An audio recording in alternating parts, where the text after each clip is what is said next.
We'll now move on to the next petition on the agenda under point 15, 622/2010 and 628/2011. One of the petitioners is present.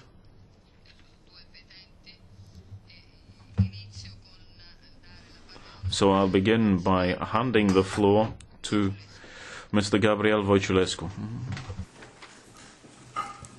Good morning. I'd first like to thank the honourable members of the Parliament for the opportunity to present our position on the Rosia Montana project in Romania and the European Commission for their reply.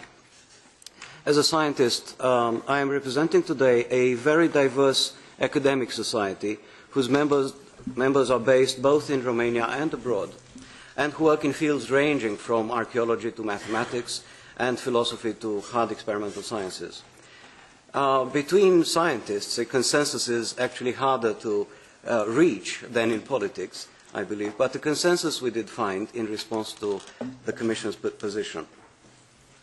We welcome and fully support the Commission in its efforts to make Romania implement and comply with the European laws and regulations where a few items are overdue. However, we have to disagree with the position that the Commission could and should only limit its action to this area. We respectfully submit that the Commission should act in several other major areas which are within its remit to protect the European cultural heritage, the security of the citizens of several member states, the environment, and act in the best financial interests of Europeans. Firstly, I would like to point out that the commencement of the operations at Rosia Montana entails the immediate destruction of an irreplaceable and essential part of our common European cultural heritage. Thousands of world-leading historians and archaeologists deemed incalculable the loss to the European and world heritage, together with important international professional bodies that argued for its preservation. We therefore ask the Commission to evaluate this loss to the European cultural heritage and present a rationale for acting or not acting, which is also a decision. Secondly, it is obvious that the project falls in a category of its own. It is quite distinct from other mining projects in Europe of this kind by its size, position, and execution. The scale of the operation is of an order of magnitude greater than those which caused the most dramatic accidents, which unfortunately happened quite recently and are still vivid in memories of the public.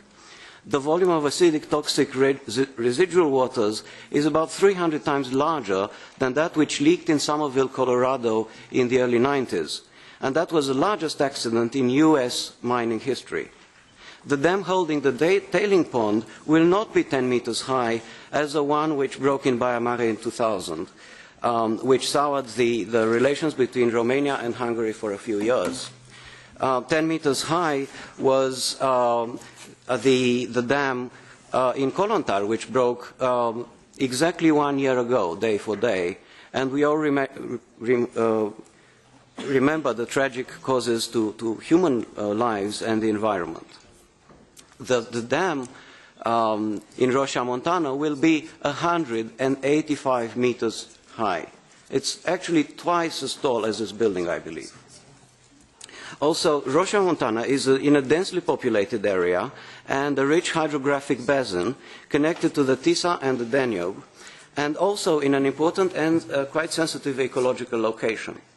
That makes it that the potential impact of the project is of concern to 3 member states, Romania, Hungary, and Bulgaria, and possibly a candidate country, Serbia.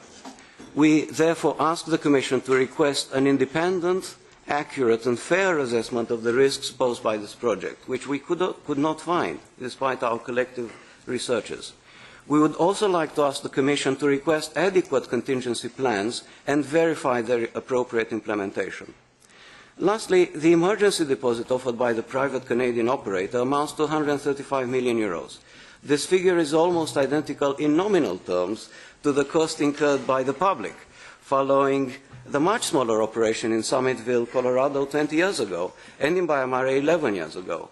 We find it reasonable to doubt that together with the very small revenues of the Romanian government from this operation, these monies will be sufficient to mitigate the effects of accidents.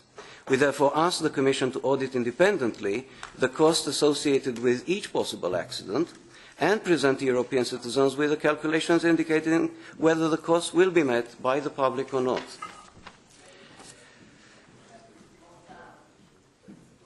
Sorry. Do I have another? All right, okay. Sorry. Microphone for the chair, please.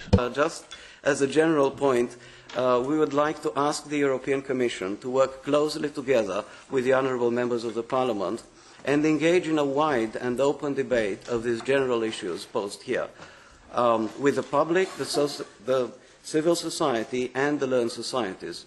We feel encouraged in this by this editorial, which has just been published in the leading journal Nature Neurosciences, Geoscience, where the same course of action is advocated for. We assure both the House and the Commission of our unconditional support to this effect, if need be. And thank you very much once again. Grazie. La parola